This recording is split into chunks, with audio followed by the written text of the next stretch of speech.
Hey guys, wanted to go over a couple of things that I have set up in my garage to help make my life a little bit easier. I want to talk about motorcycle lifts. So I've got two different lifts that I've got in here.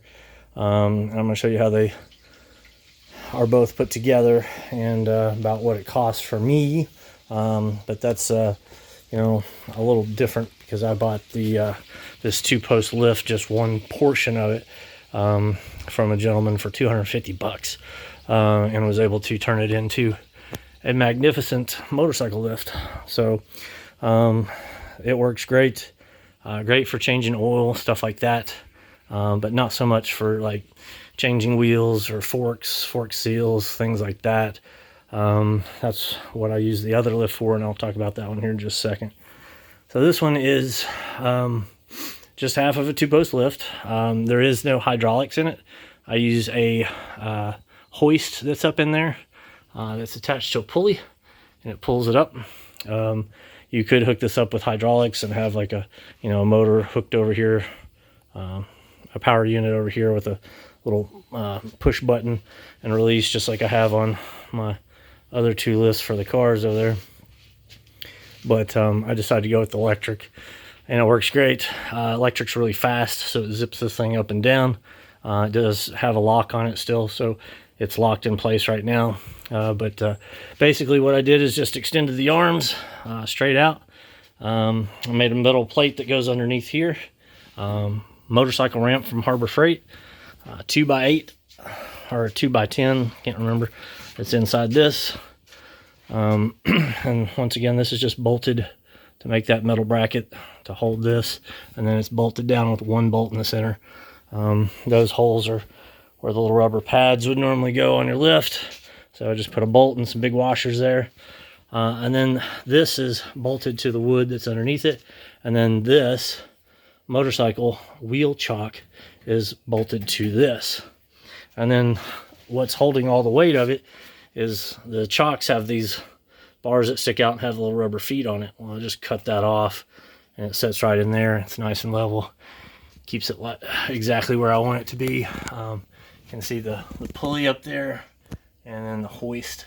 I made a metal bracket up there, welded it up, and attached it to the top of that thing. So it'll go a lot higher if it were a garage that had high ceilings. Unfortunately, I don't have high ceilings.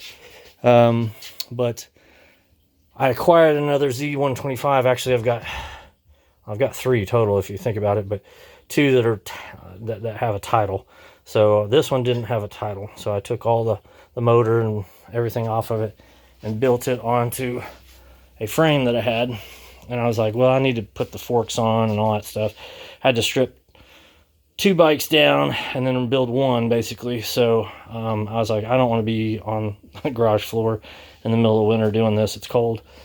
So I was like, I want something I can lift it up. So what I did is created one of these. This is an E-track. It's for your trailers. It bolts down to your trailer bed and allows you to secure things to your trailer via straps. And all I did was get some of these little E-track deals here that's a flat plate, and bolted a retractable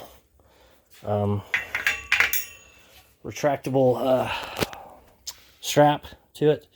Got these at Harbor Freight as well. They're like $5.50 or something a piece. I upgraded to some actual ball bearing for the pulley inside, off of Amazon. Stuck those in there. Just bolted two tracks together, and then I have the straps. You can literally take those off and move them wherever you want. Only thing I would change about this is I am going to move this pulley back probably about here, because as that cable goes up, it goes at an angle. I want it to go straight up, and it does the same thing on this end too. It goes up at an angle, and it activates the kill switch a little bit early for me, but it gets it to a good height. But you just run this strap down through here, up underneath the frame there, right before the pivot joint for the forks. And then back here, I just hook onto the frame, one on each side. I normally put a strap on each side on this one too, but just for demonstration purposes.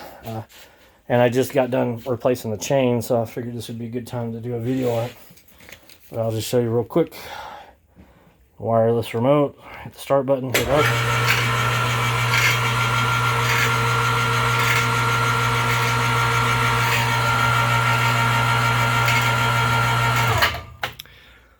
I can get it to go a little bit higher than that, but it is starting to hit that safety bar. Great for working on a bike. I mean, it's like literally right here, so I don't have to bend over. I'm not on a cold floor.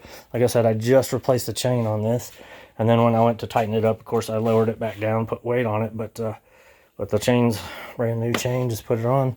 Super easy because I was able to just stand up and do it and not lay on the ground. So anyway, just wanted to share that with you guys, because total cost that I have in this one, it was $250 for the lift, and then I had to get the motor, and I got the heavy duty one that holds, I think it lifts like 2,700 pounds or something, I can't remember, but it's the most powerful hoist that you could get to run the cable up there and pull that up.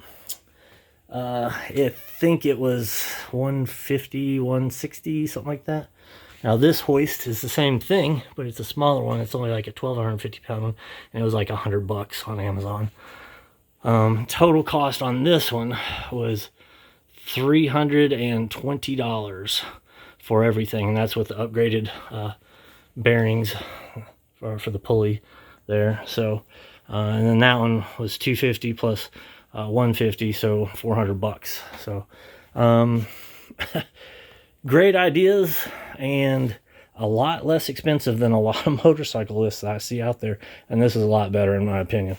And I can do so much more with this. I can take the forks off, I can take both wheels off at the same time, I can strip this thing down to the bare frame exactly how it is, and I don't have to even lower it to do it. So yeah, so $320 to do this one, and you know, that one's going to be a lot different, just depending on if you can find you a 2-post lift. I just got lucky, and somebody had ordered one, and one of the posts came in damaged, and the company shipped him another one, and they came and brought it, and then they hauled off the bad parts and left that column.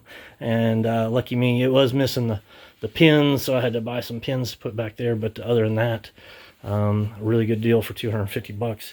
Got one heck of a storage unit for a motorcycle, or a workstation for oil changes and, you know, other types of maintenance. So anyway, hope you enjoyed. If you got any questions, leave a comment. Thanks. Bye.